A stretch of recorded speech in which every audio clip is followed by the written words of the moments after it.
Chapter 13 of The Mandalorian was undoubtedly one of the best in the series so far. It wrapped in so many elements of what makes Star Wars so much fun to watch at its core, and it included a nice little bit of extra lore for the fans to go nuts at. But the biggest draw to the episode was Rosario Dawson's portrayal of Ahsoka Tano. Of course, any longtime Star Wars fan will know that this is the first time Ashley Eckstein has not portrayed that character. But why? Let me explain. Who's scruffy looking?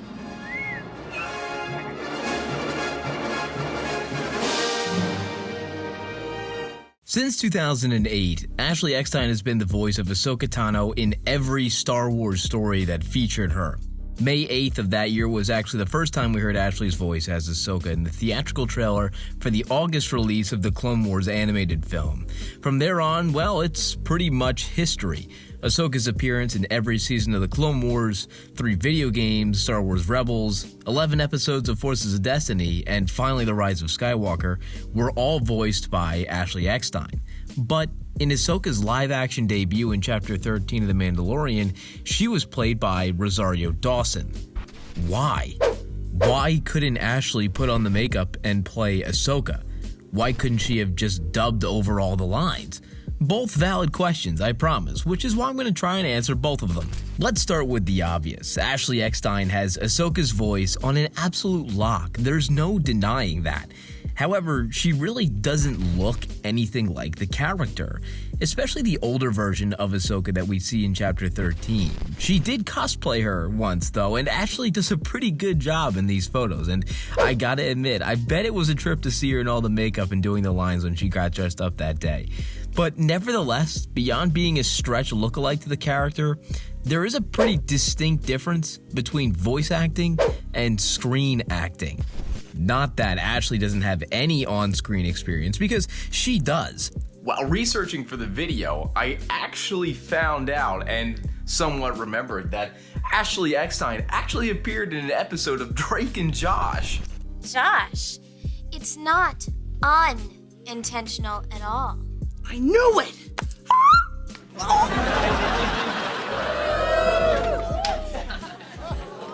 Susan?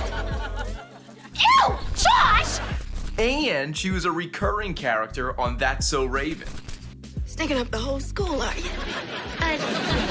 No. Alana was going to grate it over some angel hair pasta. That's crazy. How did I not remember that? How didn't any of us remember that? Well, maybe some of you did, but I didn't. But in terms of what Dave Filoni and Jon Favreau were looking for in The Mandalorian, she was extremely unqualified. Voice acting and screen acting are almost two completely different skill sets. In voice acting, you have to be able to project a whole range of human emotions just through your voice.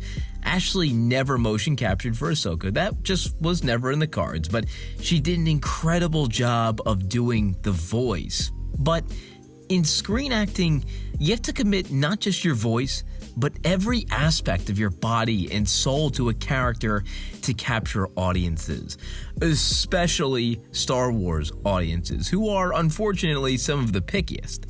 Craig McDonald says, "The best acting is instinctive. It's not intellectual, it's not mechanical, it's instinctive." And not everyone can do that. In fact, a very, very slim minority of actors and actresses can. And that's why there's only a few performances that stand out every year. It's also important to note that this role was particularly physical. There was a lot of fight scenes and action scenes in Chapter 13, along with insanely important dramatic sequences that pretty much spell out the background of one of the main characters.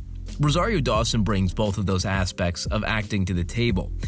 And it's for the same reason that Sir Christopher Lee was such a great choice to play Count Dooku. Not only are they capable of being talented and convincing swordsmen, but they also deliver in those slower scenes that require an extra emotional punch.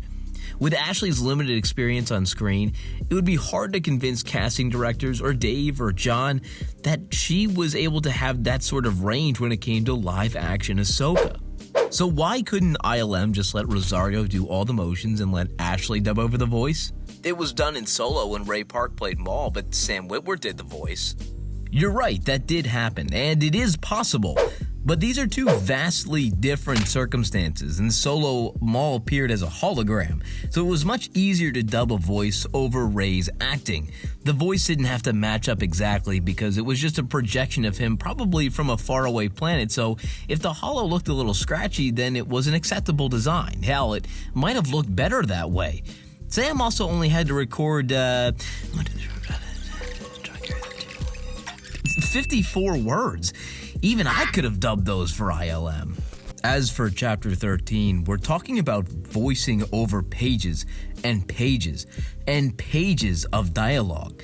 I don't know how much exactly, but I'd imagine there's nearly 15 minutes of Ahsoka's speaking time in the episode. She was in it from literally the beginning to the very end. Thousands of words were probably spoken, and not in hologram form. At that rate, the dubbing is bound to take way too much time and will probably still look and sound shoddy when the finished product is put out. There's a lot of different things that could go wrong that could all pile up into last-minute changes and re-edits, and ultimately a changing of the original intent of the episode. If not every single line to be dubbed is dubbed to perfection when the post-production team needs it. So why does Katie Sackhoff get to reprise her role as Bo-Katan, but Ashley does not? Well, she lands in all the categories that Ashley does not. Katie Sackhoff bears a striking resemblance to Bo-Katan, and she has a rich history in action movies. Obviously, her role was also a very physical one, so it made sense that she could reprise her role. Ashley Eckstein has carried Ahsoka's torch for nearly 12 years. She's done it with a love of the character that I don't think we've ever seen out of any Star Wars actor or actress. For all intents and purposes, I still do think that Ashley is very much Ahsoka Tano. Is it a shame that she couldn't come back to play her in live action? Yeah, of course, but as everyone watching this video knows, Star Wars fans are incredibly demanding. Even if the smallest thing is out of place, they will notice, and other than her voice, I think Ashley Eckstein is entirely out of place playing Ahsoka. I think that Rosario Dawson did an incredible job as Ahsoka. She brought such a vivid and scarred history in her eyes, and a quick yet elegant action to her saber scenes. I can't wait to see her again.